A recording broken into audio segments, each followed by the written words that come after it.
Day 4 from waning. Grabe, nakakatuwa na sila tingnan mga ka-farmers.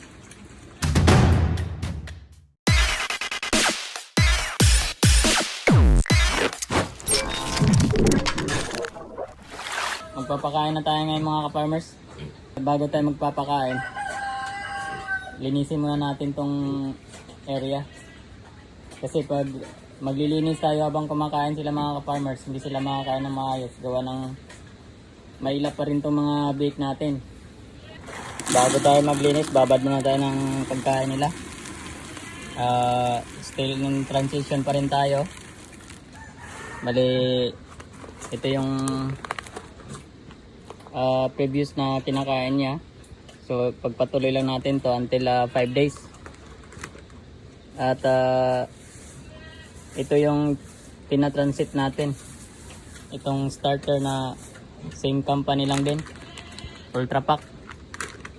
So tutuloy lang natin to, but this time damihan natin ng starter.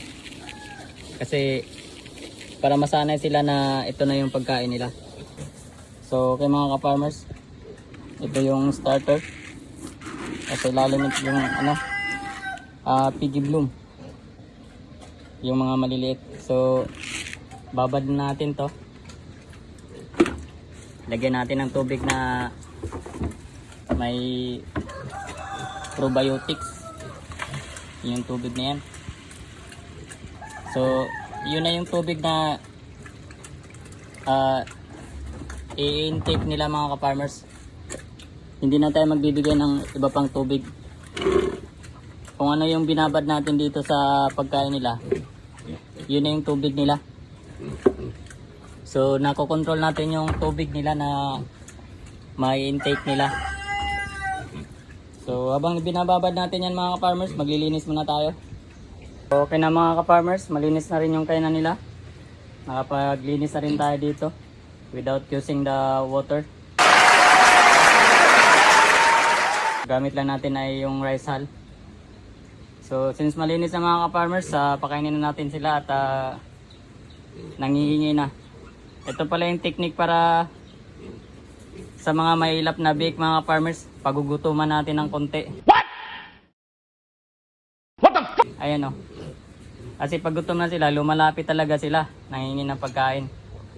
Kaya bigyan na natin yung pagkain nila mga ka-farmers.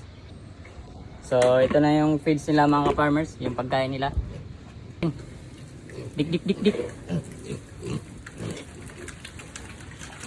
So ayan na mga ka-farmers. Ganyan sila kung kumain. Napakaluwag dito pero nagsisiksikan sila dun. May mga mababalibag na naman ito mga ka-farmers. Pag meron nga tumbling. So gutom na gutom sila mga ka-farmers. Itong maliit talagang ayaw magpapatalo itong maliit oh. Yan. Hindi pa siya doon. Ang tatakaw nila mga ka-farmers. So hindi tayo mahirapan ito sa pagkain nila. Dik dik dik dik. Dik dik dik dik. Yung mahirap sa kanila oh. Takot pa rin.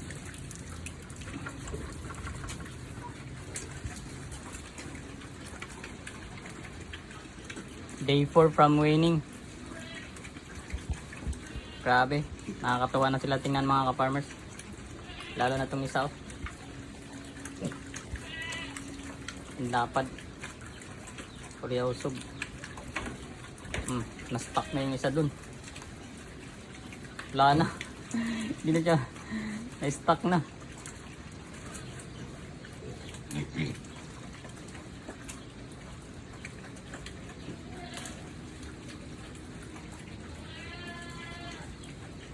Yun yung future mama pig natin. Yan or either yung isa, yung may puntik sa likod.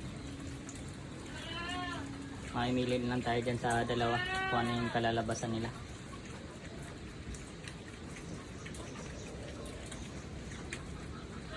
Busog na si Liit. Ang liit niya mga farmers, tapos ang kapal ng balahibo. Dalawa sila, medyo makapal yung balahibo. Itong isa. Ayun. So, ganun lang. Parang dinaanan lang ng kidlat yung pagkain nila mga ka-farmers. Sarap pakainin to mga ka-farmers pag mga isang buwan na sila. Yung hindi na tayo matatakot na magtai sila. So kasi pag itong mga edad na to, pag nagtae, nakakatakot kasi pag di natin naagapan agad, disgrasya talaga ang abutin. Ayan, tapos na sila. So diyan na sila sa pinaka favorite spot nila. Magkakalat na naman yan sila dyan. Ay mga ka-farmers, oh. Gandang yan, oh. Balikat pa lang, oh. Masil-masil.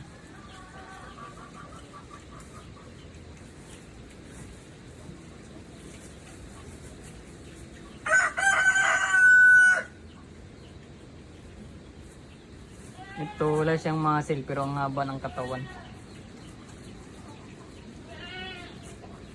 Yun, malapad yung likod. Malapad yung likod pero maiksi yung katawan.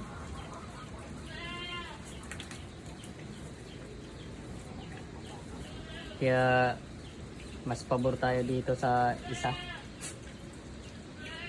na gawing guilt natin. So okay mga farmers, at mayroon pa tayong mga ibang gagawin dito. Iwan muna natin itong mga bake natin dito.